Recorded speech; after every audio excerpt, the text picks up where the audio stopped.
নমস্কার বন্ধুরা, আজ করে দেখাবো শুধুমাত্র এক বাটি শুকনো চালের গুঁড়ো দিয়ে কি করে 50টারও অধিক বেশি পাঁপড় তৈরি করা যায় খুব সহজে। সেই পদ্ধতিটাই আমি আপনাদের সঙ্গে শেয়ার করব, তাই ভিডিওটি কেটে কেটে দেখে বা স্কিপ করে না দেখে সম্পূর্ণ দেখুন। আশা করি সমস্ত পদ্ধতিটাই সহজে বুঝতে পারবেন। সামনে গরমের দিন আসছে, একটু টক ডাল ভাতের সাথে এই পাঁপড় ভীষণ ভালো লাগবে।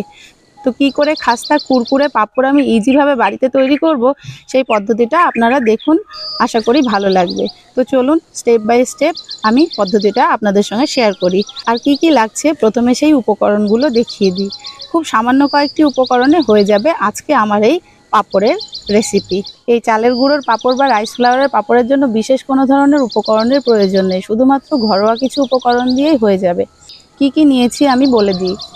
এখানে নিয়েছি আমি এক বাটি চালের গুঁড়ো, কালো জিরে, সাদা জিরে, লবণ আর সামান্য একটু চিলি ফ্লেক্স। এই চিলি ফ্লেক্সটা আমি বাড়িতেই তৈরি করেছি। আর লাগছে একটু খাবার সোডা। যে কোনো বড় মুদির দোকানে গিয়েই খাবার সোডাটা মেলানো যায়। আর যদি কেউ না চায় খাবার সোডা দিতে, তাহলে সে পাঁপড় খারও দিতে পারে। এটাও বড় মুদির দোকানে অনায়াসে পাওয়া যায়। তো এই পাঁপড় তৈরির প্রসেসটা এবার শুরু করি।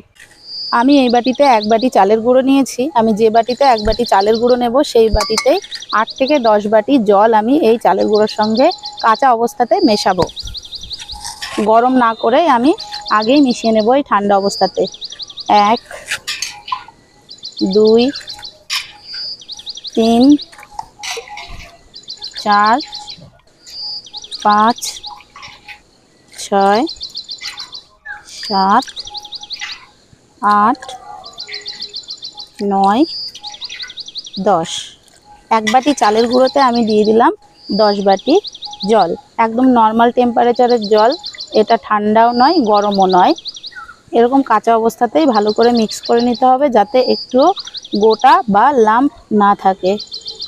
সুন্দর করে মিক্স হয়ে গেছে, একটু ডেলা বেঁধে নেই, হয়ে গেছে। এবার দিয়ে দেবো আমি পরিমাণ মতো লবণ। লবণটা দিয়ে দিচ্ছি পরিমাণ মতো, একটা আন্দাজ মতো লবণ দিয়ে দিতে হবে। এটা জাল করতে করতে তখন সামান্য একটু খাবার সোডা মেশাবো, আর এখন কোনো কিছুই মেশাবো না এর সাথে। এবার এটা উনুনের উপরে বসিয়ে দেব।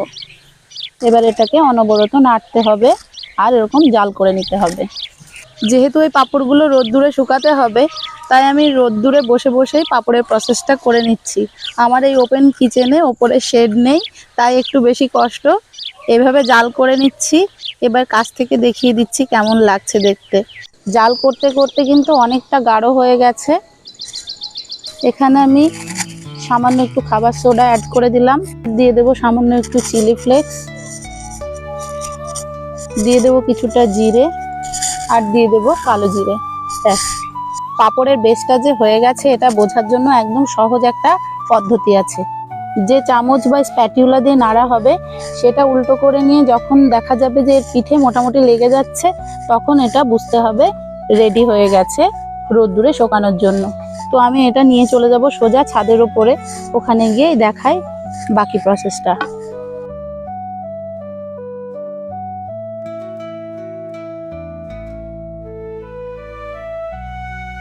ছোট বড় যে কোনো আকারেই পাঁপড়গুলো দেওয়া যেতে পারে, এতে স্বাদের কোনো তারতম্য হবে না। বন্ধুরা, একটা জিনিস লক্ষ্য রাখতে হবে, যেদিন প্রচণ্ড রোদ্দুর হবে সেই দিনই কিন্তু পাঁপড়গুলো তৈরি করতে হবে। প্রচণ্ড রোদ্দুর না হলে পাঁপড়গুলো নষ্ট হয়ে যাবে। পাঁপড়ের এই বেস বা ব্যাটার তৈরির সময় খেয়াল রাখতে হবে ব্যাটারটা যেন খুব বেশি পাতলা না হয়। একটু ঘন করে ব্যাটারটা তৈরি করে নিতে হবে। পাঁপড়ের বেসটা যত ভালো হবে, পাঁপড় খেতে ততই ভালো লাগবে। পাঁপড়গুলো আমার দেওয়া হয়ে গেছে, এবার আমি নিচে চলে যাব। প্রচন্ড রোদ্দুর, এরকম রোদ্দুরই দরকার পাঁপড় শুকানোর জন্য।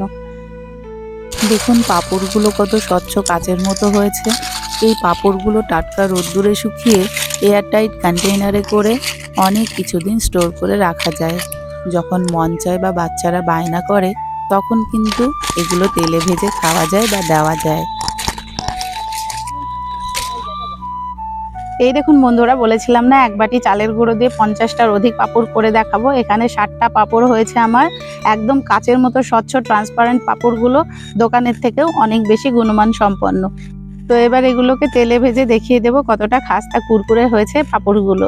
আর আপনারা অবশ্যই বাড়িতে এই পদ্ধতিতে পাঁপড় তৈরি করে দেখবেন, খেতে ভীষণ ভালো হয়। আর কেমন হয় সেটা কিন্তু আমাকে ছোট্ট একটা কমেন্ট করে জানাতে ভুলবেন না। তেলটা মোটামুটি গরম হলে পাঁপড়টা ভেজে নেব। এই দেখুন পাঁপড়গুলো কতটা বড় হয়ে যাচ্ছে।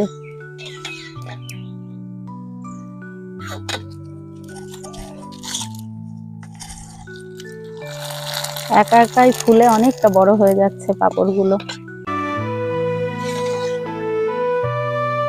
অতটা বেশি সময়ও লাগছে না, দেখুন কতটা সুন্দর।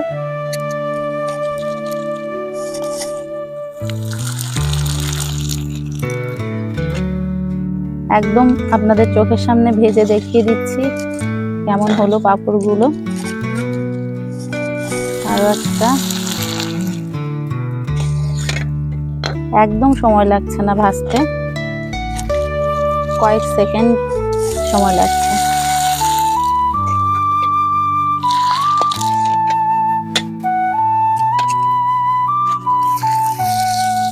দিতে দিতে পাঁপড়গুলো ভাজা হয়ে যাচ্ছে। এই দেখুন বন্ধুরা, এই হলো আমার কাঁচা পাঁপড় আর এই হলো তেলে ভাজা পাঁপড়। একদম খাস্তা মুচমুচে পাঁপড়, এক ডালা পাঁপড় আমি ভেজে নিয়েছি। এই দেখুন বন্ধুরা, একটা পাঁপড় ভেঙে দেখিয়ে দিচ্ছি। এই দেখুন কতটা খাস্তা মুচমুচে কুড়মুড়ে হয়েছে। আরো একটা ভেঙে দেখিয়ে দিচ্ছি। একদম মচমচে কুড়মুড়ে পাঁপড়। এই ধরনের নিত্য নতুন রেসিপি পেতে চ্যানেলটি সাবস্ক্রাইব করে রাখুন আর অবশ্যই ভিডিও দেখে একটা লাইক দিতে ভুলবেন না। আর যারা ফেসবুক পেজ থেকে দেখছেন তারা অবশ্যই পেজটিকে ফলো করে দেবেন। সবাই ভালো থাকবেন, সুস্থ থাকবেন। Thank you so much.